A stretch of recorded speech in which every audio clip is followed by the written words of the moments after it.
பெரியவா சரணம். பெரியவா வானொலியின் மாலை நிகழ்ச்சிகள் ஆரம்பமாகின்றன. இன்றைய எமது நிகழ்ச்சிகள் நித்திய குரு பாதுகா பூஜா, ஸ்ரீ ரா கணபதி அவர்கள் எழுதிய புத்தகத்தின் ஒளிவடிவம், ஆன்மீக உரை, மகா பெரியவா மகிமை உபன்யாசம். பெரியவா சரணம். பெரியவா சரணம்.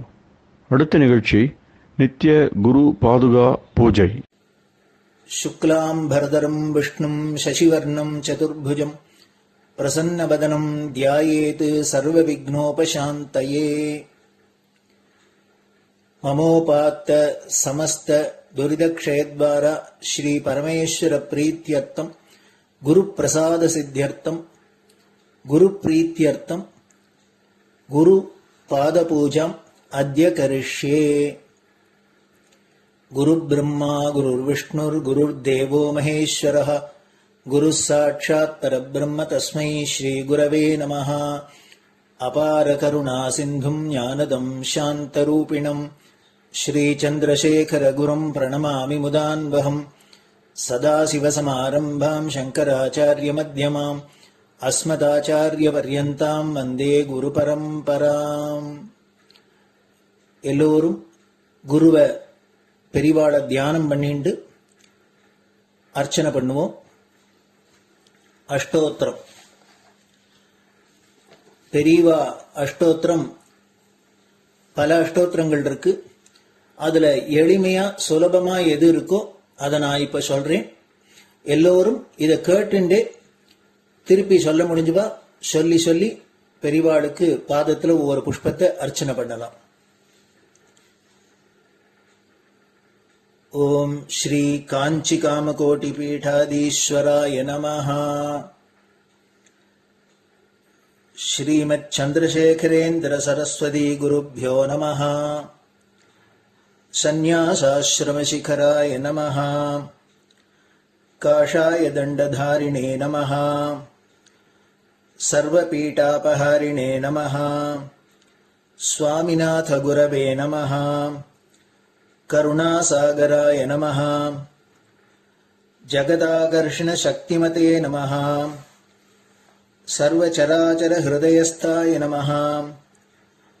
ओम भक्त परिपालक श्रेष्ठाय नमः.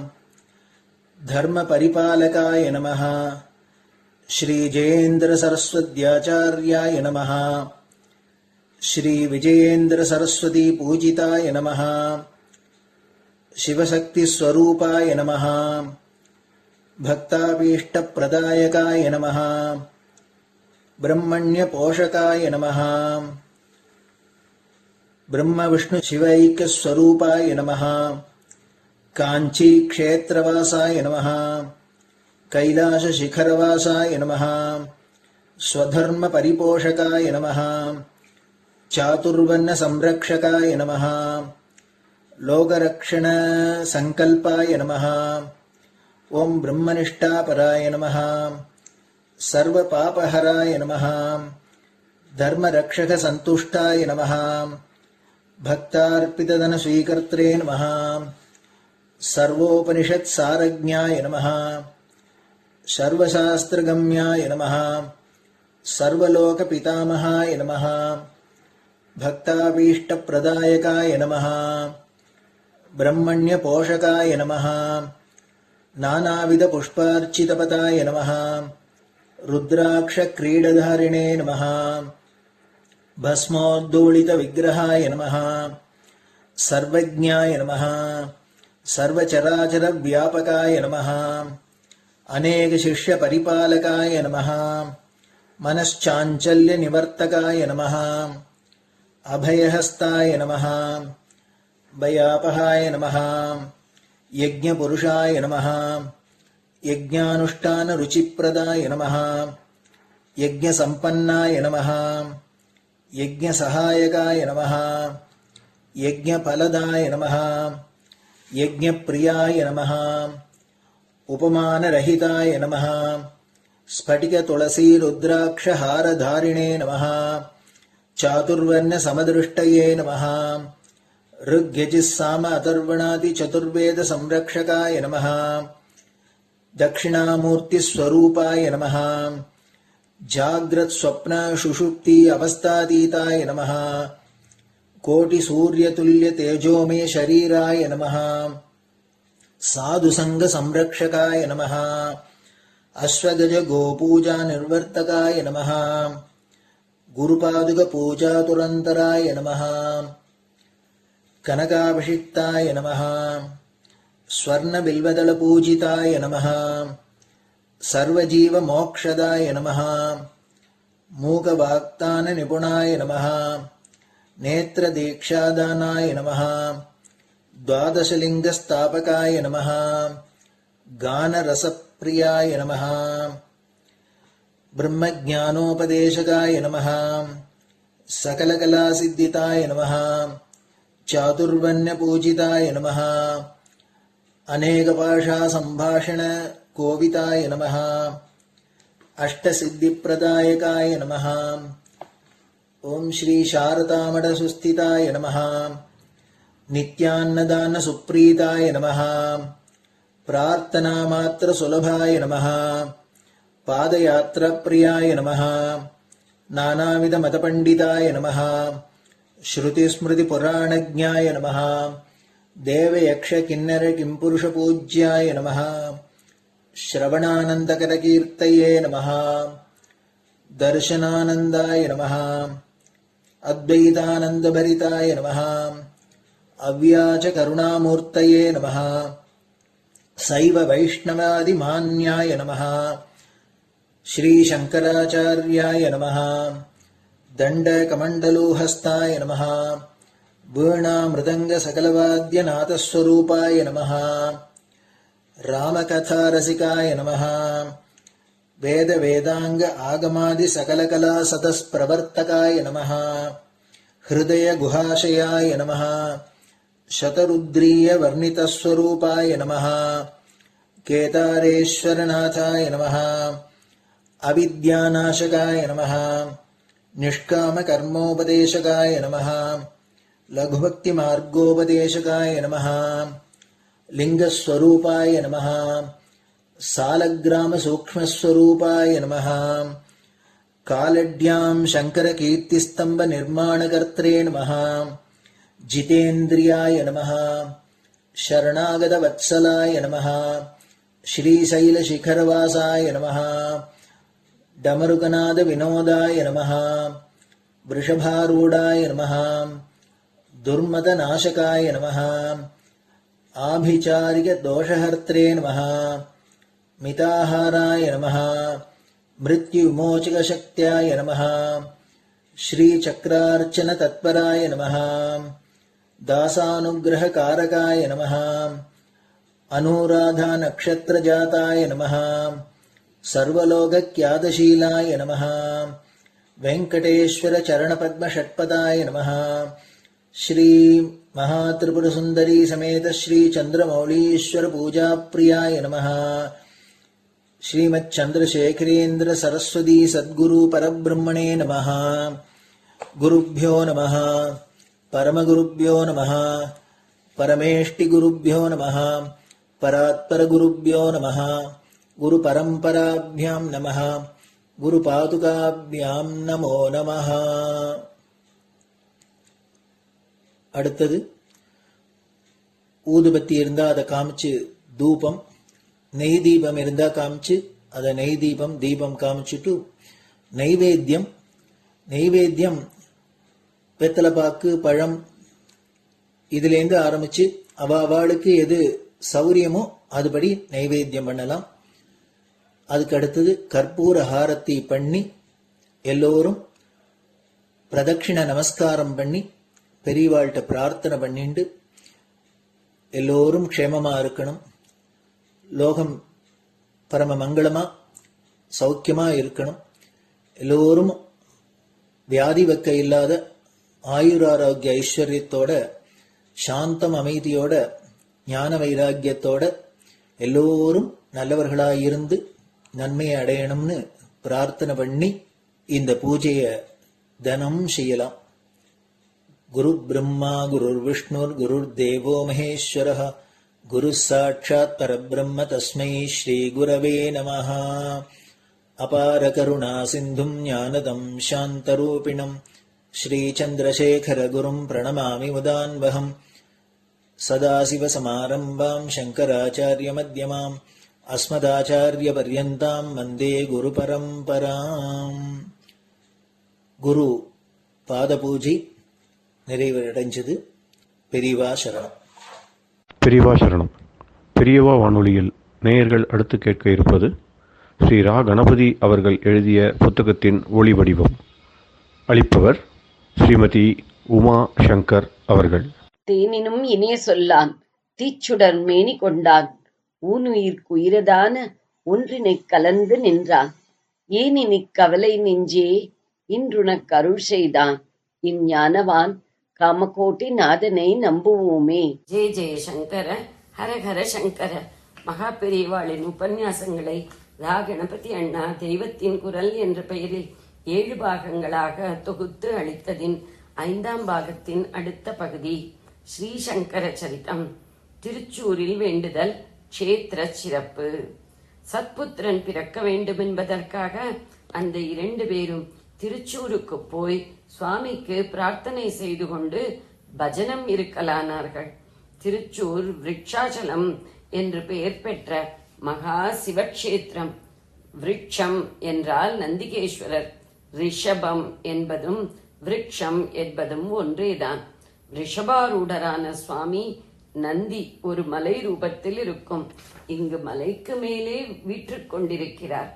நந்தி பெரிய ரிஷப ரூபத்திலும் அந்த கோயிலில் இருக்கிறார். மலையாளத்தில் உள்ள சிவாலயங்களில் மிகவும் முக்கியமானதும் பெரியதும் திருச்சூர் ஆலயம்தான். ஊருக்கே நடுநாயகமாக அது அமைந்திருக்கிறது. பெரிய மைதானத்துக்கு மத்தியில் பிரம்மாண்டமான மதில்களோடு உள்ள கோயில். பிற்பாடு மைதானமாகிவிட்டாலும் ஆதியில் இந்த இடமும் ஒரு காவுவாகத்தான் இருந்திருக்கிறது. ஒரே தேக்கு மரமாக அங்கே இருந்திருக்கிறது. இப்போதும் அந்த இடத்திற்கு தேக்கிங்காடு என்று பெயர் ஒட்டி கொண்டிருக்கிறது. ரிஷப மலை என்பதும் மலை என்று சருகலாக ஏறிப்போகிற மாதிரி தெரியாது.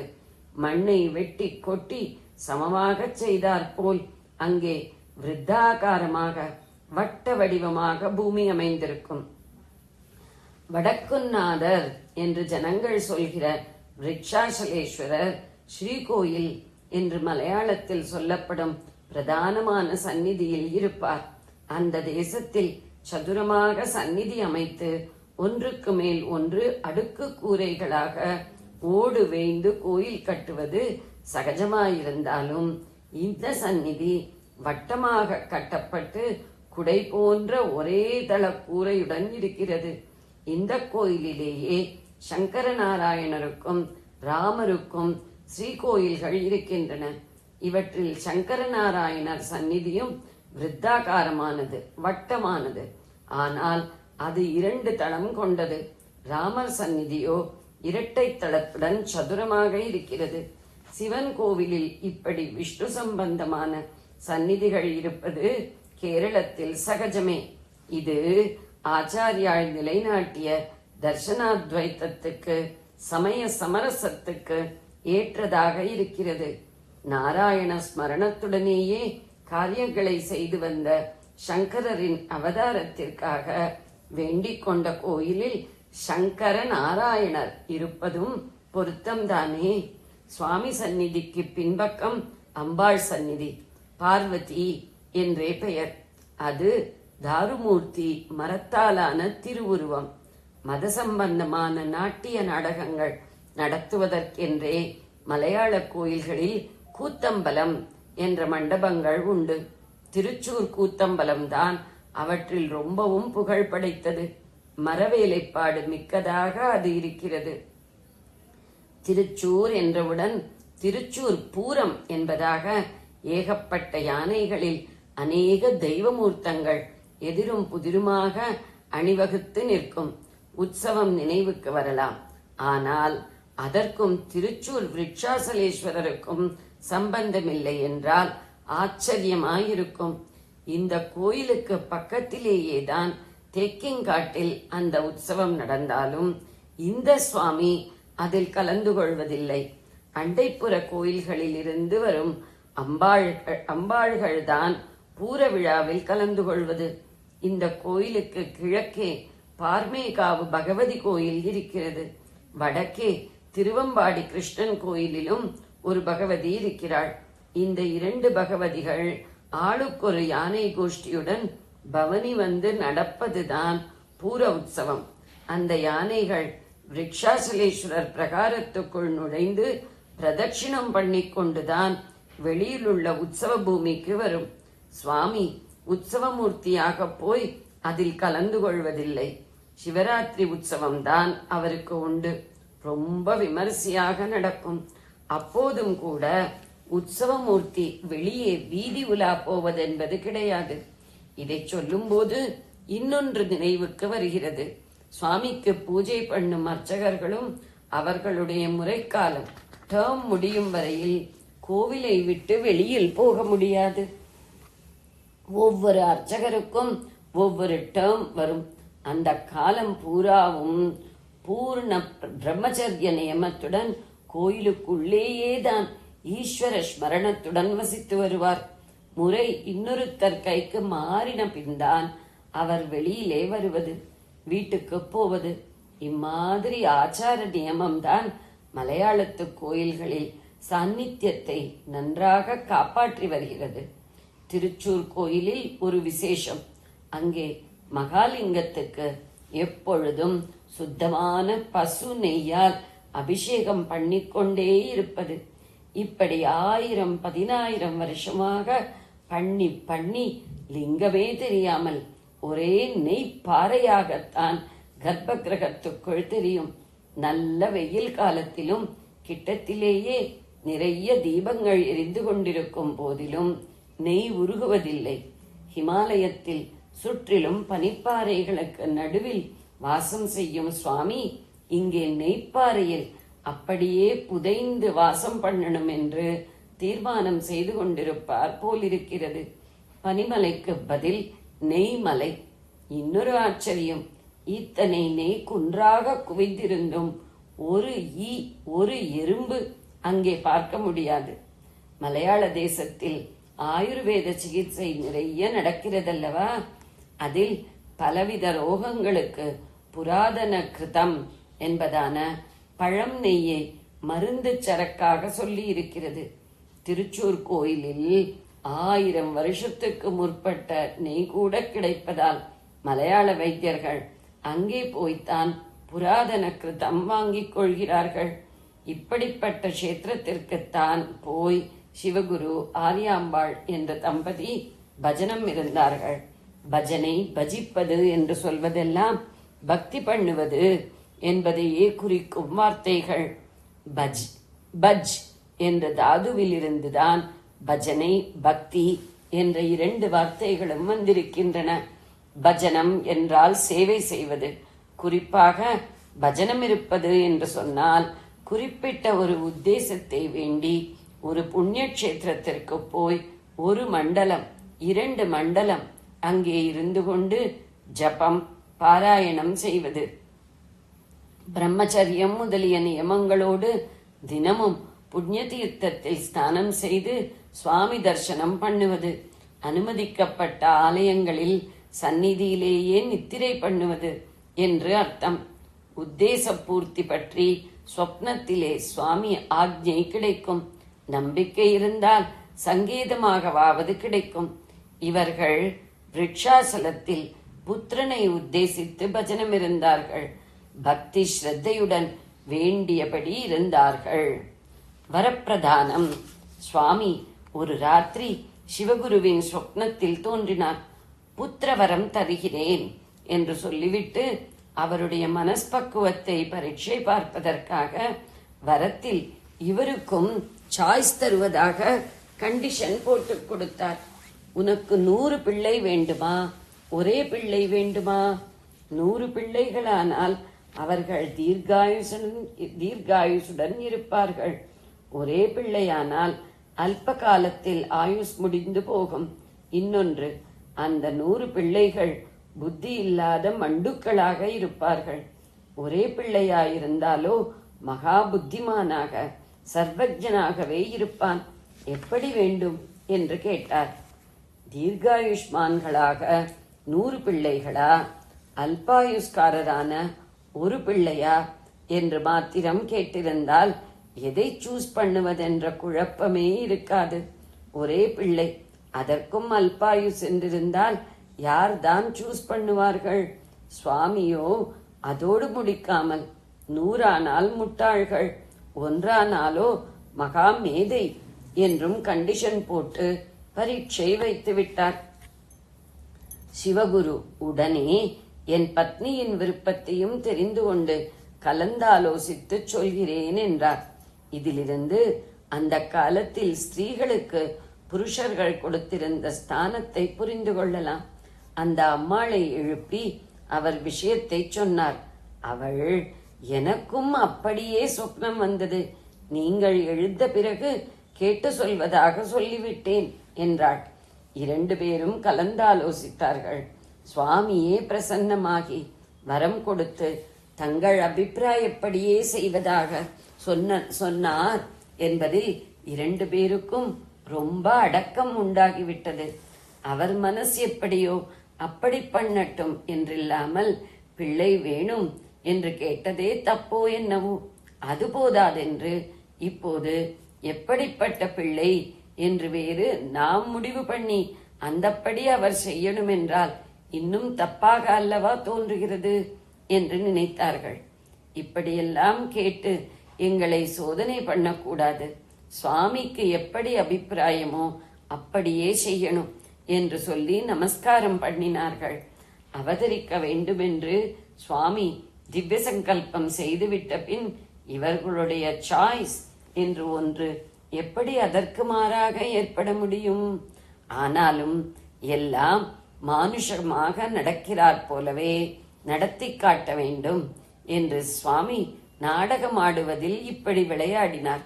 சதி பதி ஒற்றுமை எப்படி, பக்தி உள்ளத்தின் தன்மை எப்படி என்றெல்லாமும் உலகத்துக்கு தெரிவிக்க இப்படி வரப்பிரசாதத்திலேயே கண்டிஷன், சாய்ஸ் என்று வைத்து விளையாடினார். அவர் இஷ்டப்படி என்று இவர்கள் விட்டவுடன் சந்தோஷமடைந்து ஒரே புத்திரனை அனுகிரகிக்கிறேன், நானே அப்படி அவதாரம் செய்கிறேன், ஆனால் 8 வயசுதான் இருப்பேன் என்று சொல்லி சுவாமி மறைந்து விட்டார். தராசில் ஒரு தட்டில் 100 பிள்ளை, மறு தட்டில் 1 பிள்ளை என்றால் 100க்குத்தான் எடை ஜாஸ்தி. ஆனால் அது பௌதிகத்தில்தான், அதைவிட புத்தியின் எடைக்குத்தான் முக்கியம். அப்படி பார்த்தால் 100 பிள்ளைகளும் புத்தி பலத்தில் 100 சைஃபர் தான். சைஃபரில் 1 என்ன, 100 என்ன? ஒரு பிள்ளையோ சர்வஜன் என்பதால் புத்தியில் இன்ஃபினிட்டி, எடை போடவே முடியாத அத்தனை புத்தி பலம். இப்படி சைஃபர் ஒரு தட்டு, இன்ஃபினிட்டி அனந்தம் எதிர்த்தட்டு என்றால் கொஞ்சம் கூட சரியா இல்லையே என்றுதான் வயசில் எடை கட்டும் போது 100 பிள்ளை இன்டு 100 வருஷம் என்பதற்கு எதிராக ஒரே பிள்ளை இன்டு 8 வயசு என்றும் சுவாமி வைத்தார்.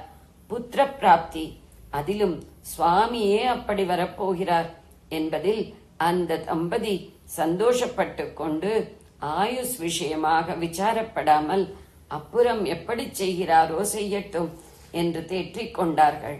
பஜனத்தை பூர்த்தி பண்ணி காலடிக்கு திரும்பினார்கள். பஜனத்தை சுபமாக முடிக்க சமாராதனை பண்ணுவது வழக்கம். அப்படி பண்ணினார்கள். பிராமண சேஷத்தை ஆரியாம்பாள் புஜிக்கும் போது ஐஸ்வரமான தேஜஸ் அவளுடைய வயிற்றில் புகுந்தது. அது கர்ப்பமாகி ஆகி ஆச்சாரியாளின் அவதாரம் ஏற்பட்டது. ஜெய ஜெய சங்கர, ஹரஹர சங்கரா. பெரியவா சரணம். இந்நிகழ்ச்சியின் அடுத்த பகுதி நாளை மாலை இதே நேரத்தில் ஒளிபரப்பாகும். பெரியவா சரணம். பெரியவா சரணம். பெரியவா வானொலியில் நேயர்கள் அடுத்து கேட்க இருப்பது திரு கவிக்கண்ணன் அவர்களின் ஆன்மீக உரை. பெரியவா சரணம். ராம் ராம். ஸ்ரீ குருப்யோ நமஹ. ஜெய ஜெய சங்கர, ஹர ஹர சங்கர. பெரியவா வானொலி நேயர்கள் அனைவருக்கும் மகா பெரியவாவுடைய பக்தர்கள் அனைவருக்கும் அடியேன் கவிக்கண்ணனின் அன்பு கலந்த நல்வாழ்த்துக்கள். ராம் ராம் ஜெய ஜெய சங்கர ஹர ஹர சங்கர. ஸ்ரீ குருப்யோ நம. சுப்பிரமணிய புஜங்கத்தில் 26வது ஸ்லோகம் பார்த்தோம். அதனுடைய நம்முடைய அவயவங்கள்லாம் எப்படி அந்த ஸ்கந்த மூர்த்தியினுடைய பரமாகவே இருக்க வேணும்னு ஆச்சாரியால் சொன்னார் இல்லையா, அதான் ரொம்ப அழகா பார்த்தோம். என்னுடைய பார்வையானது எப்பொழுதும் உன்னுடைய அழகையே ரசிக்கணும், காதுகள் உன்னுடைய புகழையே கேட்கணும், வாய் உன்னுடைய புனிதமான உன்னுடைய சரித்திரத்தை சொல்லணும், கைகள்லாம் உனக்கு எப்போதும் நல்ல தொண்டு செய்யணும், உடம்பு எப்போதும் உனக்கு அடிமையாக இருந்து உன் சேவையிலேயே ஈடுபட்டு இருக்கணும், என்னோட மனசு உங்ககிட்டயே லயித்திருக்கணும் அப்படின்னு சொன்னார் இல்லையா. இப்போ ஏன் அப்படி லயித்திருக்கணும்? எப்பேற்பட்டவன், எவ்வளவு அழகன் இல்லையா அவன், அவனுடைய பேரே எவ்வளவு அழகு.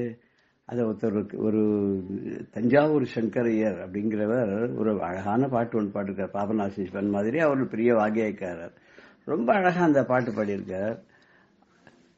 மனதுக்குகந்தது முருகன் ரூபம், மாயையை நீக்குவது அவன் திருநாமம், தினமும் காப்பது அவன் கைவேல், தீராவினைகள் தீர்க்கும் கதிர்வேல், மனதுக்குகந்தது முருகன் ரூபம்.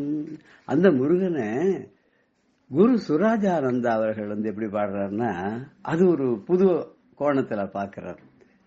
முருகனின் மறுபெயர் அழகு, அந்த முறுவலில் மயங்குது உலகு, குழுமைக்கு அவனொரு நிலவு, குமராயன நீ சொல்லி பழகு, முருகனின் மறுபெயர் அழகு. அந்த அழகனை இப்படி எல்லா கவிகளும் ரசிக்கிறா இல்லையா, நாமளும் அந்த அழகனை ரசிச்சு துதித்து பஜித்து அவனுடைய அருளுக்கு பாத்திரமாக வேண்டாமா? ஆச்சாரியால் அடுத்த ஸ்லோகமான 27வது ஸ்லோகத்துல என்ன சொல்றாருன்னா, இந்த உலகத்துல எத்தனையோ தேவதைகள் தேவர்கள்லாம் இருக்கா, அவெல்லாம் மகரிஷிகளுக்கெல்லாம் அதோட பக்தியில சிறந்த பக்திமான்களுக்கெல்லாம் அவ வாழ்க்கை என்ன கேட்கிறாளோ அதெல்லாம் செஞ்சு கொடுக்கறாளாம். செஞ்சு கொடுக்கறான்னா அவட்ட என்ன இருக்கோ அதுதான் தருவா, அவளுடைய பவருக்குள்ள இருக்கிறதெல்லாம் செஞ்சு கொடுப்பா. ஆனா அப்படி எல்லாம் இல்லாத ரொம்ப அடிமட்டத்தில் இருக்கக்கூடியவாளுக்கு கூட பக்தின்னு என்னன்னு தெரியாத வெறுமை பகவானை நினைக்கிறவாளுக்கு கூட அவளுடைய இஷ்டத்தை எல்லாம் கொடுக்கறதுல சுப்பிரமணிய சுவாமி இருக்காரு, அவரை காட்டுல வேற ஒரு தெய்வமே இல்லை அப்படின்னு இவர் சொல்றார். ஆச்சாரியால் சௌந்தர்ய கூட அப்படி என்ன சொல்றார், பயாத்ராத்தும் தாத்தும் பலமபி வாஞ்சாசமதிக்கம். அதான் பயத்திலிருந்து காப்பாத்துறதுக்கும் நம்ம ஆசைப்படுறதுக்கு மேல அதிகமாவே கொடுக்கறதுக்கும் அம்பாளுடைய பாதங்கள் இருக்கு. அது தவகி சரணாதேவ நிப்புணம்னு அங்க சொல்லுவார். இங்க இவர் என்ன சொல்றார், நான் ஒன்ன தவிர எனக்கு தெரியாது, ஒன்ன தவிர யார்கிட்டயும் நான் போகமாட்டேங்கிறார். அபிராமி பற்ற கூட ஒரு பாட்டுல, வீணே பலிகவர் தெய்வங்கள் பால் சென்று மிக்க அன்பு பூணேன் உனக்கு அன்பு பூண்டு கொண்டேனார். எல்லா தெய்வங்களும் நம்ம ஏதாவது அவளுக்கு ஆஃபர் பண்ணினாதான், நைவேத்தியம் பண்ணாதான், ஏதோ ஒரு பூஜை ஏதோ ஒரு விதமான ஒரு கொண்டாட்டம் பண்ணாதான் அவ நமக்கு கேட்டதை கொடுப்பாளாம். அந்த மாதிரி தெய்வங்கள்கிட்ட எல்லாம் நான் போகமாட்டேன், உனக்கே அன்பு பூண்டு கொண்டேன் அப்படின்னு சொல்றார் அவர். அப்புறம் இன்னொரு இடத்துல என்ன சொல்றாரு அப்படின்னாக்கா, கொள்ளேன் மனத்தில் என் கோலமல்லாத அன்பர் கூட்டம் தன்னை வில்லேங்கிற, உன்னுடைய ரூப அழக லாவண்யத்தை என்னோட மனசுல வச்சு கொண்டாடுறத தவிர வேற யார்ட்டையும் போகமாட்டேங்கிறார். நாராயண பட்சத்தில் இன்னும் ஒரு படி மேலேயே போய் நாராயணியத்துல சொல்றார், ஏவம் துர்லபிய வஸ்துன்யப்பி சுலபத்தையா ஹஸ்தலத்தே ஜனத்து.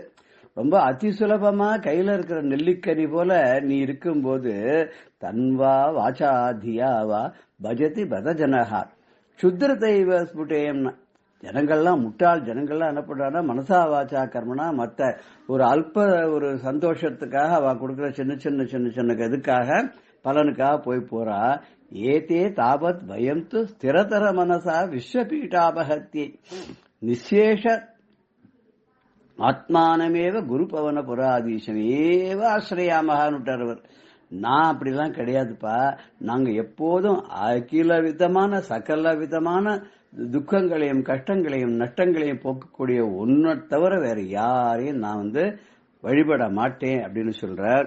அதேதான் இங்க முனினாம் உதாகோ நிருணாம் பக்தி பாஜாம் அபிஷ்ட பிரதாக சந்தி சர்வத்த தேவாக நிருணாம் அந்திய ஜானாமபி ஸ்வார்த்ததானி குஹாத்யேவ மன்யம் ந ஜானே ந ஜானே.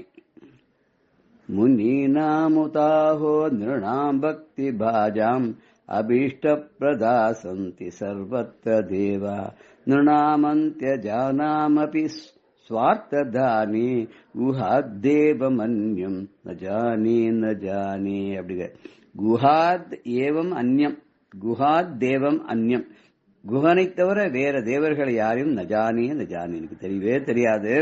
ஏன் தெரியுமா? நிருணாமந்திய ஜானாமபி ஸ்வார்த்ததானே, தன்னையே கொடுத்து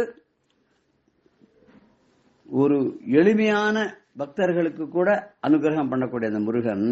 ஆனா அப்படி கிடையாது. மற்ற தெய்வங்கள்லாம் அவெல்லாம் என்ன பண்றான்னா முனினாம் தாகோ நிருணாம் பக்தி பாஜாம் அபீஷ்ட பிரதாக சந்தி சர்வத்திர தேவாக, சர்வத்திர தேவாக சந்தி, எல்லா இடத்துலயும் நிறைய தெய்வங்கள்லாம் இருக்கு. அவள்லாம் என்ன பண்றா? அபீஷ்ட பிரதா, கேட்டதான் கொடுக்கறா. என்ன கொடுக்கறா? அவளுடைய எல்லைக்குள்ள, அவளுடைய சாமர்த்தியத்துக்குள்ள, அவளுடைய சக்திக்குள்ள, அவளுடைய பவருக்குள்ள இருக்கக்கூடிய எதை எல்லாத்தையும் அவ கொடுக்கறா. யாருக்கு கொடுக்கறா?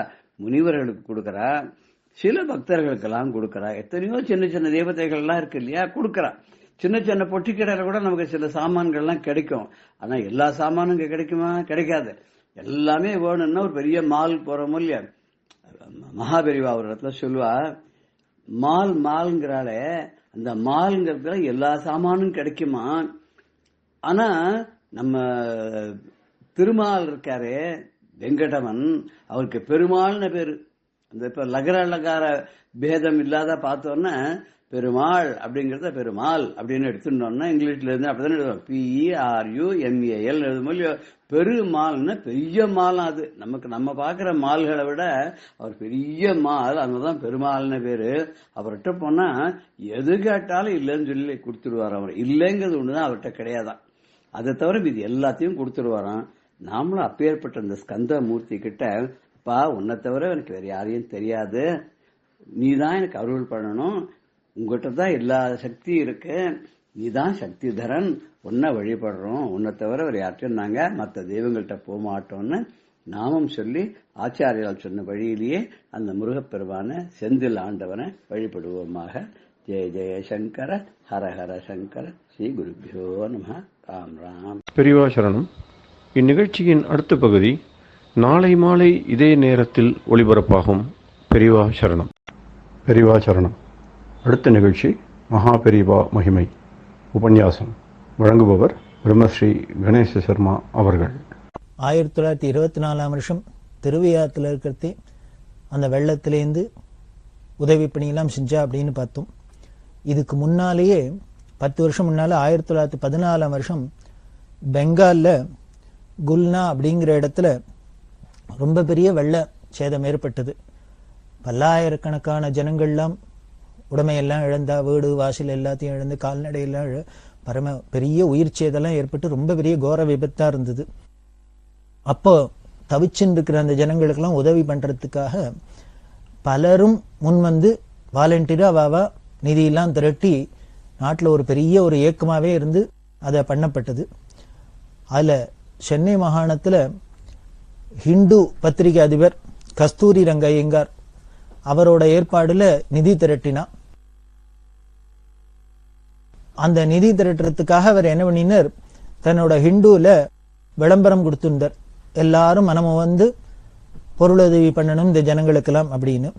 அன்னைக்கு பேப்பர்ல வந்ததை பார்த்தோன்னு இது பெரியவா பார்வைக்கு பட்டுது. பெரியவா பார்வையில பட்டோன்னு உடனே என்ன பண்ணா, அன்னைக்கு மடத்துல மேனேஜர்கிட்ட சொல்லி ஹிந்து ஆபீஸ்க்கு கஸ்தூரங்கையங்கருக்கு 500 ரூபாய் மணி ஆர்டர் பண்ண சொன்னா. அதாவது 1914 வருஷம் 500 ரூபாங்கிறதெல்லாம் பெரிய காரியம், பெரிய தொகை. ஏன்னா ரூபா 1 ரூபா நோட்டு, 5 ரூபா நோட்டு, 10 ரூபா நோட்டு பழக்கத்தில் அதிகமாக இல்லாத காலத்தில் 500 ரூபா பெரிய டொனேஷன் கொடுத்தனுச்சா. இது பார்த்த கஸ்தூரி ரங்கையங்க ரொம்ப நெகிழ்ந்து போனார். உடனே அவர் பெரியவாளுக்கு லெட்டர் எழுதியிருந்தார். அந்த பேப்பர்ல பார்த்த அன்னைக்கே உடனே அனுப்பிச்சு மறுநாளைக்கு அவருக்கு போய் சேர்ந்துருத்து. பெரியவாளோட அந்த பிஸி ஷெடியூலுக்கு நடுப்புற அவ ஒரு ஸ்பிரிச்சுவல் லீடரா இருக்கிறதுனால அவளுக்கு மேடம் இந்த காரியங்கள்லயே அவ இருக்கிறதே. அப்படி ஒரு சமயத்துல பத்திரிகையில இந்த ஒரு விளம்பரத்தையும் பார்த்துட்டு உடனே அன்னைக்கே தாமதம் இல்லாத பணம் அனுப்பிச்சு வச்சது பெரியவாளோட சமுதாய சிந்தனையும் அவளோட பொறுப்பையும் உணர்த்துறதா இருக்கு. நிஜமாவே எனக்கு ரொம்ப மகிழ்ச்சியா இருந்தது, ஆச்சரியமா இருந்தது. இதை விட பெரிய ஆச்சரியம் என்னன்னா, இது மாதிரி ஒரு விஷயத்துக்காக ஒரு மடாதிபதியிட்டேந்து டொனேஷன் வாங்குறது இதுதான் முதல் தரம் அப்படின்னு பெரியவாளுக்கு பாராட்டி லெட்டர் போட்டு தன்னோட நமஸ்காரம் எல்லாத்தையும் தெரிவிச்சிருந்தார். பின்னால பெரியவா மெட்ராஸ் பக்கம் வரத்தே அவ ஆபீஸ்க்கு போறா, எல்லாம் பண்ணி இங்க பெரியவா விஜயம் பண்றா. ஹிந்துக்கும் இந்த பெரியவாளுக்கும் காமகோடி பீடத்துக்கும் ரொம்ப நெருங்கின தொடர்பு இருந்தது. இந்த கஸ்தூரி ரங்கையங்கார் காலத்திலேருந்தே அது அப்படித்தான் இருந்தது. இது மாதிரிதான் பல சந்தர்ப்பங்கள்ல. இது 1924 அங்க பண்ணா, அதுக்கப்புறம் 40-45 வருஷம் கழிச்சு ராமேஸ்வரத்துல ஒரு கடும் புயல் தாக்கித்து. அநேகமா எல்லாருக்கும் தெரிஞ்சிருக்கும். 60s வாக்குல 1960 வருஷ வாக்குல மிகப்பெரிய புயல். தனுஷ்கோடி அப்படிங்கிற இடம் காணா போற அளவுக்கு மழை பெஞ்சு புயல், சமுத்திரம் கொந்தளிப்பு எல்லாம் இருந்தது. அது நடக்க போறது. அதுக்கு முன்னால பெரியவா என்ன பண்ணினா, இந்த 60ஆம் வருஷ ஆரம்பத்திலேருந்து எங்கெங்கெல்லாம் யாத்திரை பண்ணாலும், தஞ்சாவூர் ஜில்லாலாம் யாத்திரை பண்ணியிருந்தா, எந்த இடத்துல யாத்திரை பண்ணினாலும் போற இடத்தெல்லாம் யாரை பார்த்தாலும் அவளுக்கு நிலம் இருந்ததுன்னா உடனே ஒரு உத்தரவு, மடத்துக்கு ஒரு மூட்டை நெல் அனுப்புறியா அப்படின்னு. இப்படியே கேட்டுனே வந்தா, மடத்துக்கு ஒரு மூட்டை நெல் அனுப்புறியா, மடத்துக்கு ஒரு மூட்டை நெல் அனுப்புறியான்னு. ஜனங்கள்லாம் பார்த்து ஏதோ பாவம் மடத்துல ஏதோ போறல போல இருக்கு, வேண்டிருக்கு பெரியவாளுக்கு, எத்தனையோ தர்ம காரியம் எல்லாம் பண்றா, அதனால நெல் அனுப்பிச்சிருந்தா. மடத்துல இருக்கிற மேனேஜருக்கு என்ன உத்தரவுன்னா, எந்தெந்த ஊர்ல போய் மடத்துக்கு நெல் அனுப்புங்க, அந்தந்த லோக்கல் மடத்துக்கு அவ கொண்டு சேர்ப்பா. அந்தந்த மேனேஜர்ஸ்க்கு என்ன உத்தரவுன்னா, இப்படி சேர்ற நெல்லை எல்லாத்தையும் உடனே கொண்டு ராமேஸ்வரத்துல சங்கர மடத்துல வைக்கணும் அப்படின்னு, அங்க அனுப்பிச்சிடணும் அப்படின்னு. இப்படியே அங்கங்க சேர்ற நெல் எல்லாம் ராமேஸ்வரத்துக்கு வந்து சேர்ந்துருக்கு. ராமேஸ்வரத்துல அந்த அக்னி தீர்த்தத்துல காஞ்சி காமகோடி பீடத்தோட சங்கர மடம் இருக்கு. ஆதிசங்கருக்கு மிகப்பெரிய 4 சிஷ்யாலோட ஒரு மண்டபம் எழுப்பி அதுல ஆச்சாரியால் பிரதிஷ்டை பண்ணி எல்லாம் பண்ணியிருக்கா. என்ன தட்சிணாம்நாயம் அப்படின்னு இந்த சார்தாம்ல பகவத்பாதால் இந்த ராமேஸ்வரத்துல தட்சிணாம்நாய பீடம் ஸ்தாபிதம் பண்ணினத்தினால அது பல காலகட்டங்கள்ல இது மாதிரி சமுத்திர கொந்தளிப்பு உட்பாதங்கள் இதனாலும் அழிஞ்சு போயிருக்கலாம். அப்புறம் பார்த்தீங்கன்னா வரலாறுல பார்த்தீங்கன்னா டெல்லியிலேருந்து மாலிகாபூர் படையெடுத்து ராமேஸ்வரம் வரைக்கும் வந்து ஹதாஹதம் பண்ணிட்டு தான் நமக்கு ஹிஸ்டரி சொல்றது. அதுல இந்த தட்சிணாம்நாயம் ராமேஸ்வரத்துல இருந்ததும் காணா போயிருக்கலாம். அதெல்லாம் ஞாபகார்த்தமா தான் பெரியவா அப்படி ஆதிசங்கருக்கும் இந்த ராமேஸ்வரத்துக்கும் ஒரு பெரிய தொடர்பு இருக்கிறதுனாலதான் நாங்க பெரிய அக்னி தீர்த்தத்துல எல்லாரும் ஸ்நானம் பண்ணி தலையை நிமித்தினோடனே பகவத்பாதா தரிசனம் பண்ணணும் அப்படிங்கிற ஒரு நோக்கத்துல அங்க சங்கர மடம் ஸ்தாபிதம் பண்ணி ஆச்சாரியாளுக்கு பிரதிஷ்டை பண்ணினா, அங்க சுத்திவர இருக்கிற இடத்துல அந்த மடத்துல விஸ்வநாதன் அப்படிங்கிறவர் தான் பார்த்திருந்தார். ராமேஸ்வரம் விஷு அப்படின்னே அவரை சொல்லுவா. அவர் தான் பார்த்துட்டு இருக்கார். இப்படி அங்கங்க செய்யற நெல்லெல்லாம் இங்க வருது. அவருக்கு என்ன இன்ஸ்ட்ரக்ஷன்னா, எல்லாத்தையும் வாங்கி வாங்கி உள்ளுக்குள்ள அடுக்கி வச்சுக்கணும் அப்படின்னு. பார்த்தா வர நெல்லாம் அடுக்கி வைக்கிற ஒரு ரூம் முழுக்கெல்லாம் ரொம்ப போயிடுத்து. உடனே அடுத்தது இன்னொரு ரூம்ல வச்சா, அங்க வச்சா, இங்க வச்சா, பார்த்தா மடம் முழுக்கலும் நெல் முட்டையா இருக்கு. வைக்கிறதுக்கு இடம் இல்லை, என்ன பண்றதுன்னு தெரியல. அப்படி நெல் சேர்ந்துட்டே இருந்தது. அவர் என்ன பண்ணினார், விஷு மடத்துக்கு லெட்டர் போட்டார் மேனேஜருக்கு. இங்க ராமேஸ்வரம் மடத்திலயோ அதிகமா ஒன்னும் கூட்டம் இல்ல, இங்க ஜனங்களும் அதிகமா இல்லாதனால இவ்வளவு நெல் இங்க எதுக்கு உபயோகம் பண்றதுக்கு இல்லையே, என்ன பண்ணணுங்கிற அபிப்பிராயத்துல பெரியவா இங்க அனுப்புறா. அதை கொஞ்சம் கேட்டு சொன்னா பரவாயில்ல, நான் அதை எப்படி விநியோகம் பண்ணணும் எப்படி உபயோகிக்கணும்னு சொன்னா பரவாயில்ல, நான் வாங்கி வாங்கி அடுக்கி வச்சு வீணா பெடாத இருக்கணும் அப்படின்னு. இவர் லெட்டர் போட வேண்டியது, பதிலே வராது. இப்படி பல லெட்டர் போட்டு போட்டு பார்த்தார், பதில் வரல. லெட்டர் போட்டா என்ன வரும், இன்னும் 10 மூட்டை நெல் வரும். இப்படி இவர் பார்த்து பார்த்து பொறுமை இழந்து என்ன பண்ணார், அவர் கிளம்பி வந்துட்டார். நேராக காஞ்சிபுரத்துக்கு வந்தார். காஞ்சிபுரத்துக்கு வந்தோன்னா மேனேஜர் CS விஸ்வநாதன் அவர்கிட்ட கேட்டார், என்னமாமா நான் லெட்டர் போட்டுட்டே இருக்கேன், நெல்லு தான் வரதே வழியே பதில் வர மாட்டேங்கிறது, இந்த நெல்லாம் வச்சு நாங்கள் என்ன பண்ணுறது, அங்கே உபயோகம் இல்லையே அப்படின்னு. அப்பா நீ லெட்டர் போடுற, ஆனால் நானும் பெரியவாள்கிட்ட தான் போய் சொல்கிறேன், பெரியவா பதில் சொன்னாதானே நான் உனக்கு பதில் சொல்ல முடியும், லெட்டர் எழுத முடியும், என்ன கோச்சுக்கிறியே, அதனால பெரியவா நான் எப்போ போய் சொன்னாலும் பதில் சொல்ல மாட்டேங்கிறேன், நானும் உனக்கு பதில் எழுத முடியல அப்படின்னு. இப்போதான் நேரம் வந்திருக்கே, வா 2 பேருமா நேரையே போய் கேட்டுலாம் அப்படின்னு பெரியவாள்கிட்ட வந்தா. பெரியவாள்கிட்ட வந்து கேட்டா, இத்தனை நெல் ராமேஸ்வரத்துக்கு என்ன பண்றது, அங்க உபயோகம் இல்லையே அப்படின்லாம், எதுக்காக அனுப்பிச்சான்னு தெரியல அப்படின்னு. உடனே பெரியவா ஒண்ணுமே பதில் சொல்லல. உடனே மேனேஜர் சொன்னார், அங்க ஆள் இல்லாத இடத்துக்கு இத்தனை மூட்டை நெல் வருது, அந்த நெல்லெல்லாம் இங்க வந்தாலும் ஜனங்கள்லாம் இத்தனை பேர் தரிசனத்துக்கு வரா, மடத்துல இத்தனை பேர் சேவார்த்திகள்லாம் இருக்கிறதுனால இங்க உபயோகமாவான்னு இருக்கும், அதனால அந்த நெல்லெல்லாம் இங்க வேணா கொண்டு வந்துட்டா தேவையில்லை, அங்க எதுக்கு அப்படின்னு சொன்னா, நான் இங்கக்கின்னு வாங்கலையே அப்படின்னா, நான் உனக்கு இங்க நம்ம உபயோகத்துக்கு நான் வாங்கலையே அப்படின்னு. சரி அங்க என்ன பண்ண போறது அப்படின்னு பதில் சொல்லல. உடனே கேட்டா, இந்த மேனேஜர் நீ சொல்ல என்ன பண்ணலாம் அப்படின்னு. அவர் பார்த்தார், இவர் நெல்லை கலெக்ட் பண்றது இவர், இதை எப்படி விநியோகம் பண்ணணும்னு தன்னை கேட்கிறாளே. பெரியவாள்கிட்ட பழகினவாள்லாம் ரொம்ப ஜாக்கிரதையா தான் மூவ் பண்ணுவா. ஏன்னா பெரியவா என்னம்னா முதல்ல ஆழம் பார்ப்பா, நம்மள்கிட்டயே கேட்டு தெரிஞ்சுக்கிறாப்புல, நம்மளையே அபிப்பிராயம் சொல்றாப்பெல்லாம் பார்த்துப்பா. அவர் பார்த்தார், நான் என்னத்தை சொல்றது, பெரியவா வாங்குற நான் என்னத்தை சொல்றது அப்படின்னு. உடனே அவர் என்ன பண்ணார், இந்த கேட்டதுக்காக சரி இங்கே கொண்டு வர வேண்டாம்னா, அங்கேயே ராமநாத சுவாமி கோவிலுக்கு பல யாத்திரிகள்லாம் வரா, ராமநாத சுவாமிக்கு நிறைய நெல் இருக்கே வழி, இப்போ ஒருத்தரும் அரிசி கொடுக்க மாட்டேங்கிறா, நெல் கொடுக்க மாட்டேங்கிறா, அதனால அங்க கோவிலுக்கு வேணா உபயோகமா இருக்கட்டும், அங்க வேணா கொடுத்துடலாம் அப்படின்னு. உடனே பெரியவா சிரிச்சுட்டு, நான் இங்க மடத்துக்குன்னு சொல்லல, ராமநாத சுவாமிக்குன்னு நான் வாங்கல அப்படின்னு. சரி என்ன பண்றது. உடனே விஸ்வநாதன் சொன்னார், எனக்கு அங்க வைக்கிறதுக்கு இடம் இல்லை, பெருச்சாளிலாம் தின்னுடும் போல இருக்கு, வீணா போயிடும் போல இருக்கு அப்படின்னு. பெரியவா அப்படி பதிலே சரியா சொல்லாதனால மேனேஜருக்கும் வந்துடுத்தோம், வைக்கிறதுக்கு இடம் இல்லைன்னா சமுத்திரத்துல கொண்டு ஒப்படா அப்படின்னு இவர்கிட்ட கத்தினார். இப்படி கத்தினா பெரியவா உடனே ஒத்துட்டே கேட்டேன், என்ன பண்ணலாம் என்ன பண்ணலாம் என்ன பண்ணலாம் அப்படின்னு கேட்டா, யாரும் என்ன பதில் சொல்ல, ஒருத்தரும் ஒன்றும் பதில் சொல்ல, யாரான ஏதான சஜஷன் சொன்னாலும் அதை உடனே அதுக்கு இல்லையே இதுக்கு இல்லையேன்னு வேற மறுத்து சொல்லிடுறா. இப்படியே முடிஞ்சது. கடைசியில ஏந்துன்னு பெரியவா உள்ள போயிட்டா. இங்கேருந்து விஸ்வநாத ராமேஸ்வரத்துலேருந்து வந்து லெட்டர் போட்டா ஒன்றும் பதில் வரலையேன்னு நேர கேட்டு தெரிஞ்சுக்கலாம்னா இப்ப நேரையும் பதில் இல்லை. இப்படி ஒண்ணும் இல்லாத பேச்சுட்டு முடிஞ்சுட்டு போச்சு. அவருக்கு ரொம்ப வருத்தமா போச்சு. மேனேஜருக்கு கோவம் வந்துடுத்து, நீ பாட்டு கிளம்பி போடா ராமேஸ்வரம், இவர் இப்படிதான் பண்ணுவார், இருந்தா இஷ்டம் தான் இருக்கட்டும், ஏலி தின்னா திங்கட்டும், என்ன தின்னா திங்கட்டும், உனக்கு இடம் இல்லைன்னா இங்கேனும் அக்கம் பக்கத்துல சமுத்திரக்கரையில கொண்டு வச்சுக்கோ, வரல இல்லலாம் அப்படின்ட்டு அவர் சொல்லி அனுப்பிச்சுட்டார். இவர் வெக்ஸ் ஆகி இங்கேருந்து வந்துட்டார். ராமேஸ்வரத்துக்கு வந்துட்டு விஸ்வநாதன் இவர் வந்தாரோ இல்லையோ, அடுத்த சில நாள்ல புயல் ஆரம்பிச்சது, மழை ஆரம்பிச்சது, கடுமையான புயல் கடுமையான மழை. இந்த ஆரம்பிச்சு 4 நாள் ஆனோன்னு பெரியவா என்ன பண்ணினா, மடத்துல கைங்கரியம் பண்ணி இந்த 2 பேர், அந்த 2 பேரையும் உடனே கிளம்பி ராமேஸ்வரம் போ அப்படின்னா, பஸ்ஸோ ட்ரெயினோ என்ன பிடிச்சு போவியோ உடனே கிளம்பி ராமேஸ்வரம் போ. ராமேஸ்வரத்துல போய் அங்க நெல் இருக்கு மூட்டையெல்லாம், அதெல்லாம் அரிசியா குத்தி அத்தனை பேருக்கும் ஆகாரத்துக்கு ஊர் முழுக்கல டிஸ்ட்ரிபியூட் பண்ண சொல்லு அப்படின்னு உத்தரவு பண்ணிட்டான். இவா 2 பேரும் மடத்திலேருந்து போனவா தான் லாஸ்ட். அதுக்கப்புறம் ராமேஸ்வரத்துக்கும் இந்த இந்திய தீபகற்பத்துக்கும் லிங்கே கட்டாயிடுத்து. ரயில் போக முடியல, அந்த காலத்துல ரயில் போக்குவரத்து மட்டும்தான், ரயில்லாம் போக முடியாத அளவுக்கு போயிடுத்து. சமுத்திரம் அப்படி பொங்கிண்டு அப்பதான் தனுஷ்கோடிங்கிறதே காணா போன அளவுக்கு கடுமையான புயல். அப்படி இருக்க அந்த ஊர்ல பெரிய பணக்காரெல்லாம் கூட சாப்பாட்டுக்கு இல்லாத தவிக்க முடியுமா எடுத்து. பணம் இருக்கு, காசு இருக்கு, ஒரு சாமானும் இல்லை வெளியில, ஆனா ஊர் முழுக்கலும் வெள்ளக்காடா இருக்கு. அப்படி தவிச்சு இந்த சமயத்துல மடத்துல இத்தனையும் எத்தனை மூட்டை நெல் இருந்தோ அத்தனையும் அரிசியாக்கி அத்தனை பேருக்கும் வேளைக்கு, ஒருவேளை கார்த்தால மட்டும் போட்டா போருமா, அத்தனை பேருக்கும் போட்டு அன்னதானம் பண்ணி.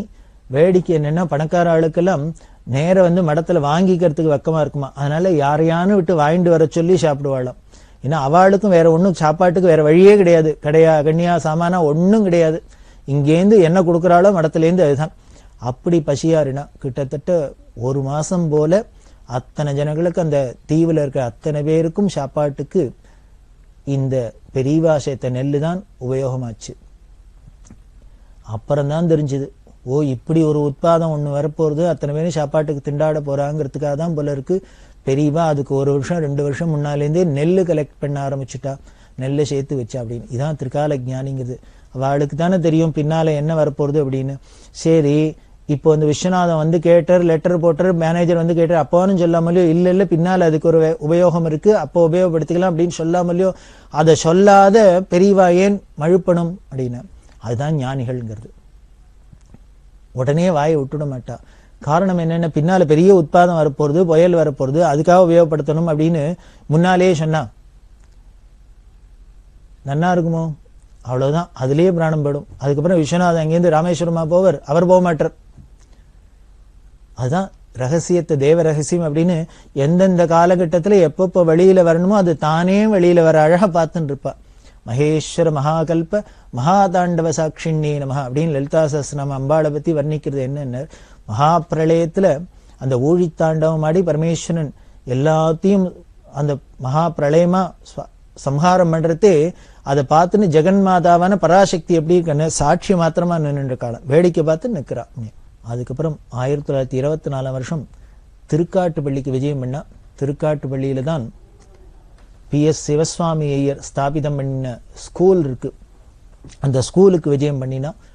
அங்கெல்லாம் முடிச்சுன்னு நேமம், பழமானேரி, ஒம்பத்துவேலி, ரங்கநாதபுரம் அதெல்லாம் முடிச்சுன்னு வரகூருக்கு வந்தா. வரகூர் பெரிய க்ஷேத்திரம், வராகபுரி அப்படின்னு நாராயண தீர்த்தர் அப்படிங்கிற மகான், அவர் ஆந்திர தேசத்திலேருந்து வந்தவர். அவருக்கு தீராத வயிற்று வலியாயிருக்க பகவானோட அனுகிரகத்தினால தீர்ந்தது. சுவாமி வராக ரூபத்துல வந்து இந்த வராகபுரியில இங்கேயே வாசம் பண்ணு அப்படின்னு காமிச்சத்தினாலே அதுக்கு வராகபுரி அப்படின்னு பேரு. அங்க பெருமாள் கோவில் இருக்கு. அதுலதான் இந்த நாராயண தீர்த்தர் இருந்து இவர் ரொம்ப பிரபலமான கிருஷ்ணலீலா தரங்கம் அப்படிங்கிறத ஏற்றினவர். பரம விஷ்ணு பக்தர், அத்வைத சந்நியாசி, பரம அத்வைத சந்நியாசி.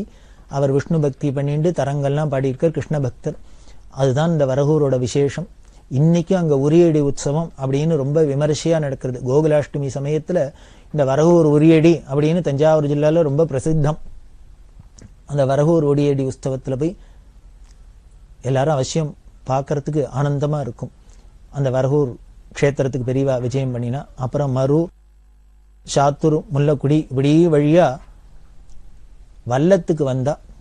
வல்லத்துல அதுக்கு முன்னால வல்லம் காணாத அளவுக்கு ஒரு பெரியவாளுக்கு ரிசப்ஷன்.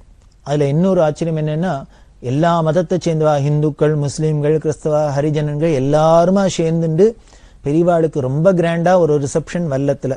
அப்படி வல்லத்துல பெரியவாளுக்கு கேம்ப முடிச்சுண்டு புதுக்கோட்டை சீமை முழுக்கலும் யாத்திரை பண்ணினா. ஸ்ரீசந்திரசேகர குருர் பகவான் சரண்யே.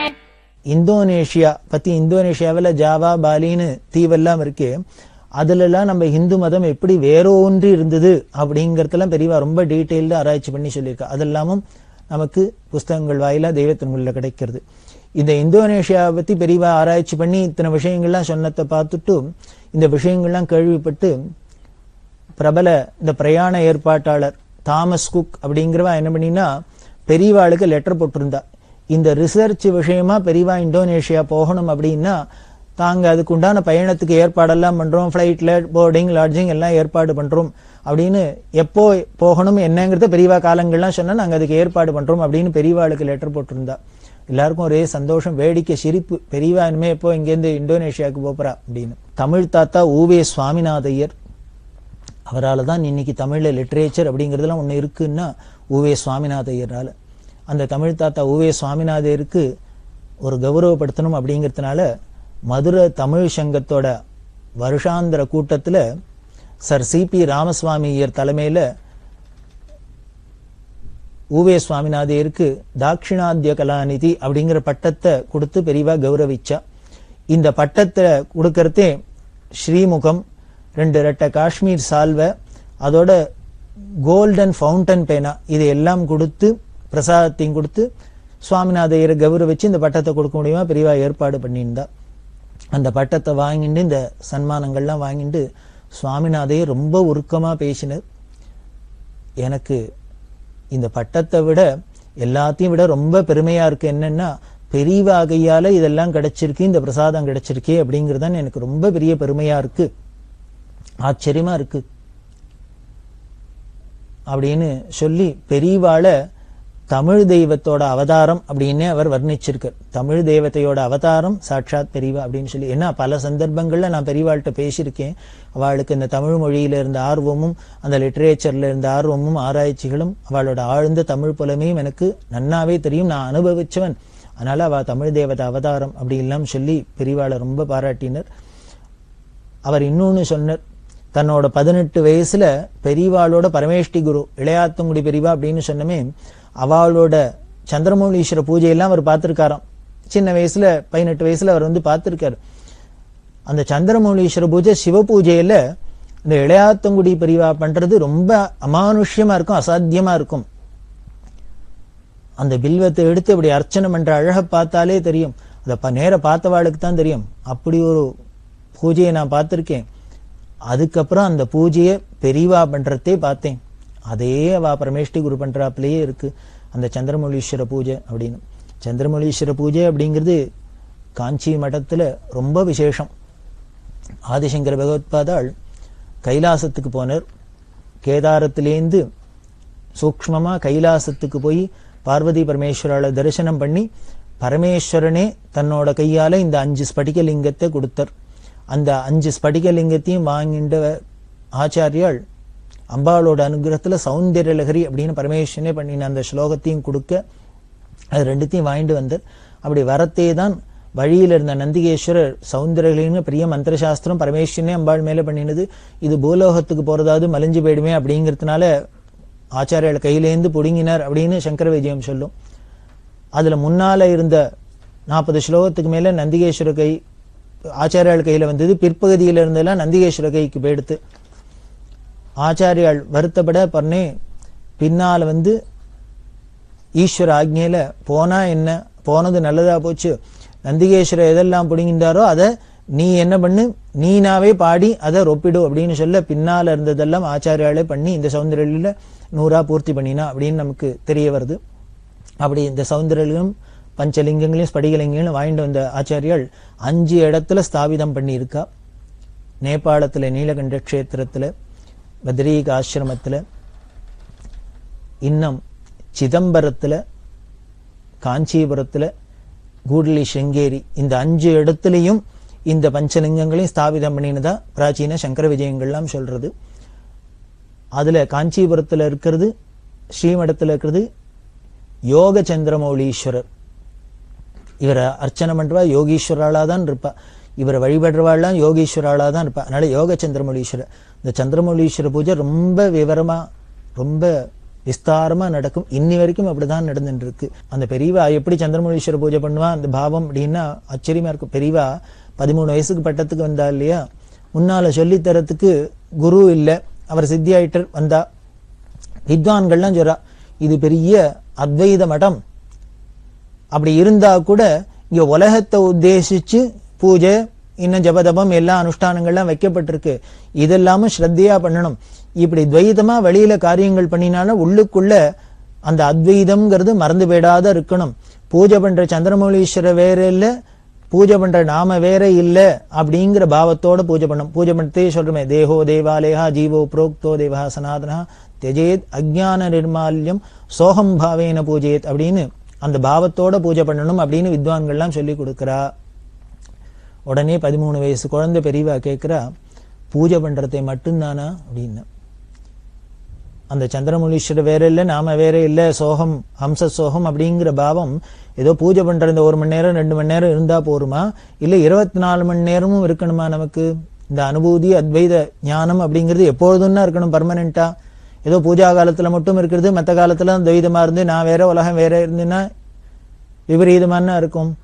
அதனால பூஜா பண்றதை மட்டும்தானா, பூஜா காலத்துல மட்டும்தானா அப்படின்னா அந்த வித்வான் பார்த்தர் இந்த கேள்வியை எதிர்பார்க்கல. உடனே கன்னத்துல போட்டு நமஸ்காரம் பண்ணிட்டு, தப்பு தப்பு தப்பு, பெரியவாளுக்கு நான் சொன்னது தப்பு அப்படின்னு. அவ எப்பொழுதுமே சந்திரமௌலீஸ்வரங்கிற இந்த சோகம் பாவம்ங்கிற பூஜை இருக்கா, ஹம்ச சோகம்னு இருக்கா. அதனால அவளுக்கு போய் நம்ம சொன்னோமே அப்படின்னு அவர் நினைச்சின்றார். இப்படிதான் பெரியவா பூஜை பண்ணியிருக்கா. அந்த சந்திரமௌலீஸ்வர பூஜையும் அதுவும் ரொம்ப விசேஷம். அப்படி இளையாத்தங்குடியில 25ஆம் வருஷம் பெரியவா சாதுர்மாசியம் பண்ணி இருக்கிறது. பக்கத்துல 5 மைல் தூரத்துல குன்னக்குடின்னு இருக்கு. அந்த குன்னக்குடி இடத்துல அந்த க்ஷேத்திரத்துல ஸ்ருங்கேரி ஆச்சாரியால் ஸ்ரீ சந்திரசேகர பாரதி அவர்கள் அவா சாதுர்மாசியம் பண்ணியிருந்தா. 5 மைலுக்குள்ள இந்த பக்கம் காஞ்சி மடாதிபதி, அந்த பக்கம் சந்திரசேகர பாரதிங்கிற ஸ்ருங்கேரி மடாதிபதி 2 பேரும் இருக்க வித்வான்கள் பக்தாள்ல எல்லாரும் 5 கிலோமீட்டர் வித்தியாசத்துல இருந்ததுனால இங்கேயும் தரிசனம் பண்ணுவா, இங்கேயும் அனுபவிப்பா, அங்கேயும் போய் தரிசனம் பண்ணுவா, அனுபவிப்பா. அப்படி எல்லாம் பண்ண 2 ஆச்சாரியாலும் ஒருத்தருக்கொத்தர் பரஸ்பரம் விசாரிச்சுண்டு அந்யோன்யமா இருந்திருக்கா அப்படின்லாம் தெரியறது. அப்படி 2 பீடாதிபதிகளும் ஸ்ருங்கேரி ஆச்சாரியாலும் பெரியவாளும் ஒரே இடத்துல இருந்தது 1925ஆம் வருஷம். இப்படி ஜனங்கள் எல்லோருக்கும் பரமபாகியம் கிடைச்சது. அப்போ 25ஆம். பெரியவாச்சரணம். இந்த நிகழ்ச்சியின் அடுத்த பகுதி எதிர்வரும் திங்கட்கிழமை அன்று இதே நேரத்தில் ஒளிபரப்பாகும். பெரியவாச்சரணம். பெரியவாச்சரணம். அடுத்த நிகழ்ச்சி திருவாசக இன்னிசை. வழங்குபவர் ஸ்ரீ சத்குருநாத தேசிகர் அவர்கள். பெரியவாச்சரணம். திருச்சிற்றம்பலம். அனுபோக சுத்தி. ஈசனே என் எம்மானே எந்தை பெருமான் என் பிறவி நாசனே நான் யாதும் ஒன்று அல்லா பொல்லா நாயான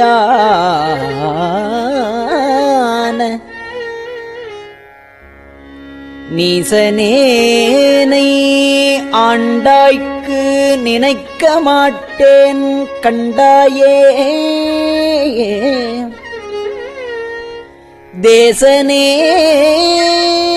அம்பலவனே செய்வது ஒன்றும் அறியேனே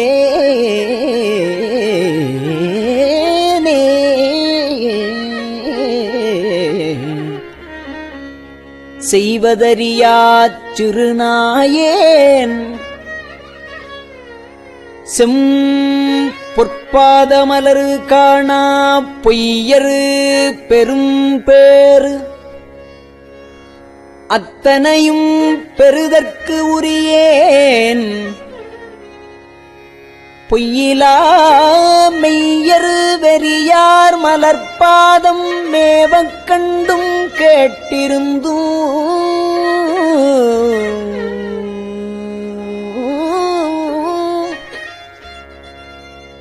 பொய்யனேன் நான் உண்டு உடுத்து இங்கு இருப்பதானேன்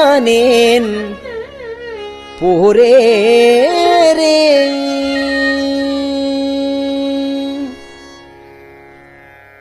போரேரே நின் பொன்னகர்வாய் போரேரே நின் பொன்னகர்வாய் நீ போந்து அருளி இருள் நீக்கி வாரேறு இளமென் முலையாளோடு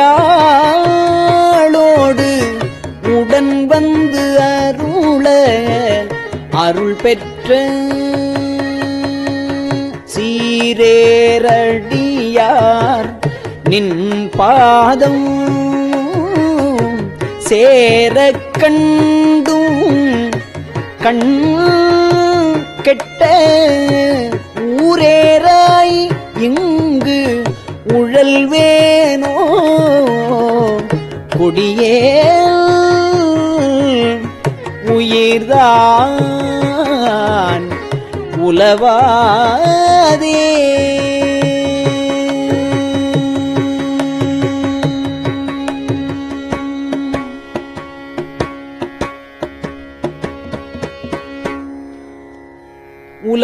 உலவாக்காலம் தவம் எய்தி உறுப்பும் வெறுத்து இங்கு உனைக் காண்பான் பலமா முனிவர் நனிவாடப் பாவியேனைப் பணிகுண்டாய்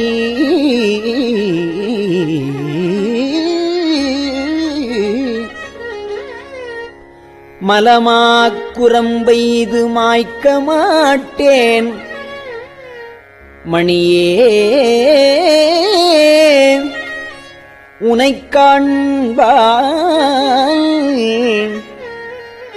அளவா நிற்கும் அன்பிலேன் எண் கொண்டு எழுகேன் எம்மானே மானே நோக்கி உமையாள் பங்கா வந்து இங்கு ஆட்கொண்ட தேனே அமுதே கரும்பின் தெளிவே சிவனே தென் தில்லைக்கோனே உந்தன் திருக்குறிப்பு கூடுவார் நின் கழல் கூட ஊனார் புழுக்கூடு இது காத்து இங்கு இருப்பதானே உடையானே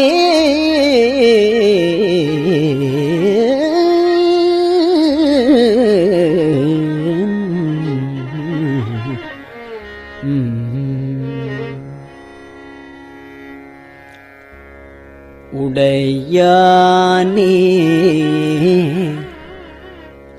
நின்றனை உள்கி உள்ளம் உருகும் பெரும் காதல் உடையார் உடையாய் நின் பாதம் சேரக் கண்டு இங்கு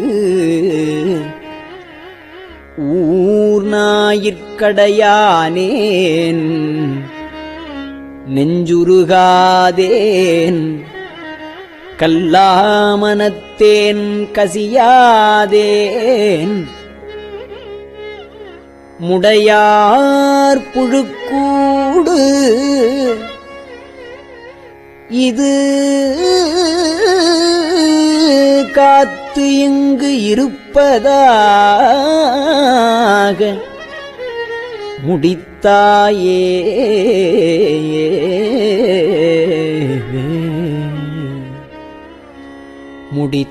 முடித்தவாறும் என்றனக்கே தக்கதே முன் அடியாரை பிடித்தவாறும் சோராமற்றோரனேன் இங்கு ஒருத்தி வாய் துடித்தவாறும் துகிலிரையே சோர்ந்தவாறும் முகங்குருவேற் பொடித்தவாறும் இவை உணர்ந்து கேடு எந்தனக்கே சூழ்ந்தேனே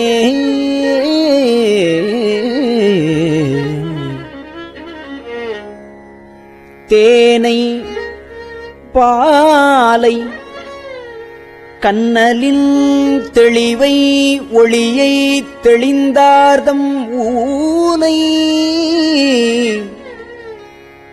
தெளிந்தார்தம் ஊனை உருக்கும் உடையானை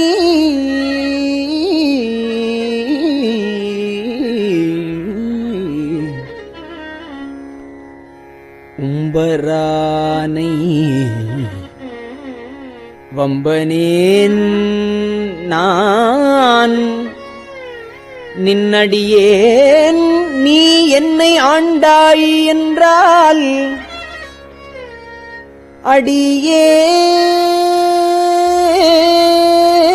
அடியேற்கு தானும் சிரித்தே அருளலாம் தன்மையாம் என் தன்மையே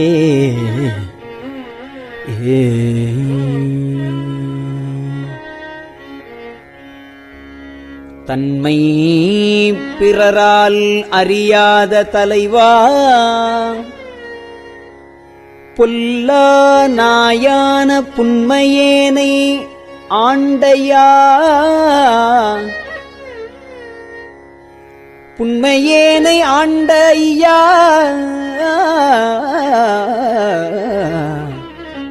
புறமே போக விடுவாயோ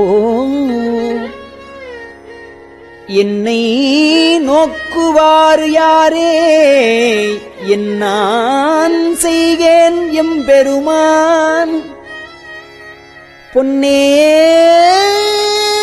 திகழும் திருமேனி எந்தாய் எங்கு புகுவேனே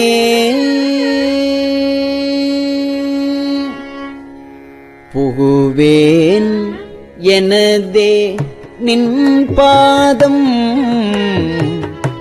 போற்றும் அடியார் உள் நின்று நகுவேன் பண்டு தோள் நோக்கி நாணமில்லா நாயினேன் நெகும் அன்பில்லை நினை காண நீ ஆண்டருள அடியேனும் தகுவனே என் தன்மையே எந்தாய் அந்தோ தரியேனே நெகும் அன்பில்லை நினை காண நீ ஆண்டருள அடியேனும் தகுவனே என் தன்மையே எந்தாய் அந்தோ தரியேனே எந்தாய் அந்தோ தரியேனே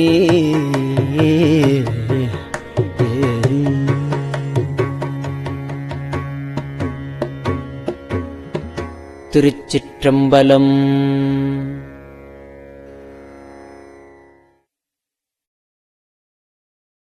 பெரியவா சரணம். இந்நிகழ்ச்சியின் அடுத்த பகுதி நாளை மாலை இதே நேரத்தில் ஒளிபரப்பாகும். பெரியவா சரணம்.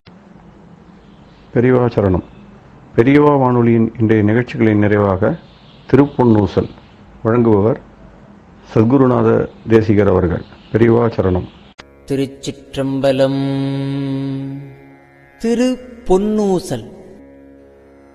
நஞ்சமர் கண்டத்தன் அண்டத்தவர் நாதன்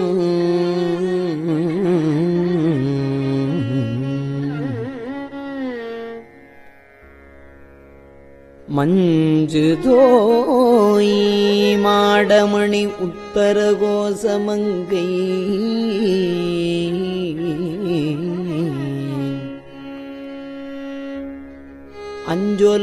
அஞ்சொலாள் தன்னொடும் கூடி அடியவர்கள் நெஞ்சுளே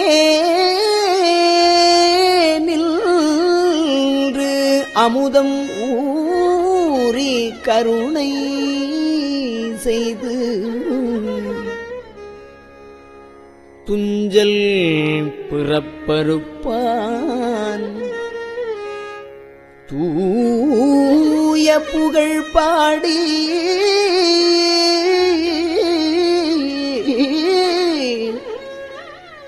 புஞ்சமார்வள் வளை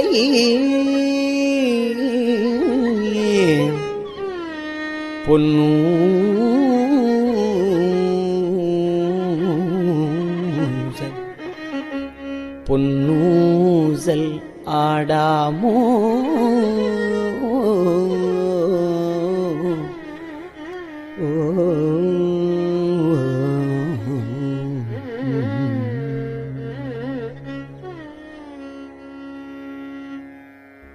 திருச்சிற்றம்பலம்.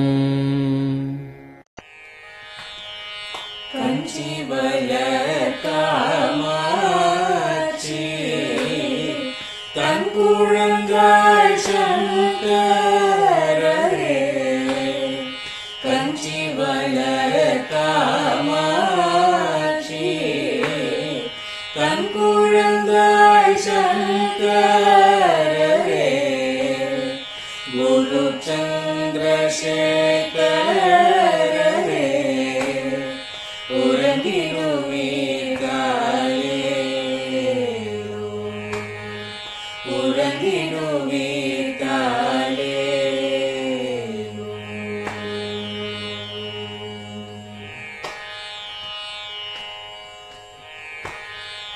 ஆதிகுரு சங்கரராய் அன்றொரு நாள் வந்தவரே 68 பீட்டபதி ஏழுலகம் பூப்பவரே காப்பவரே கடப்பவரே எல்லோர்க்கும் அருள்பவரே உலகிடுவீத்தாரே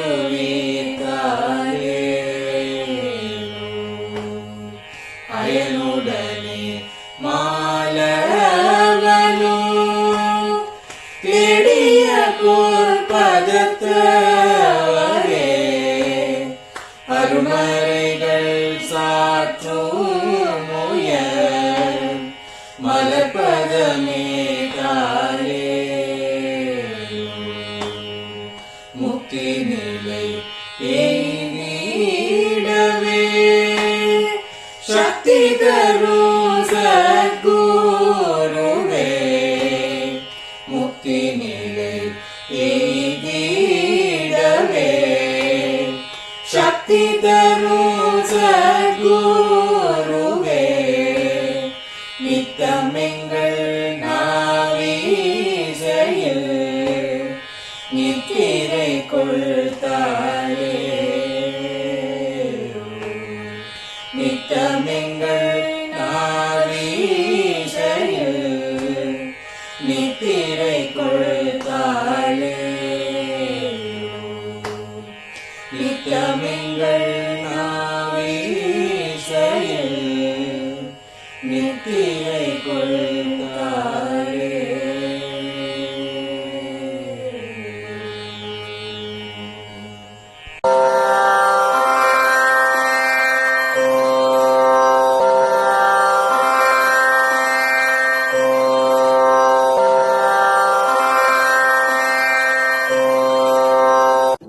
பெரியவா சரணம்.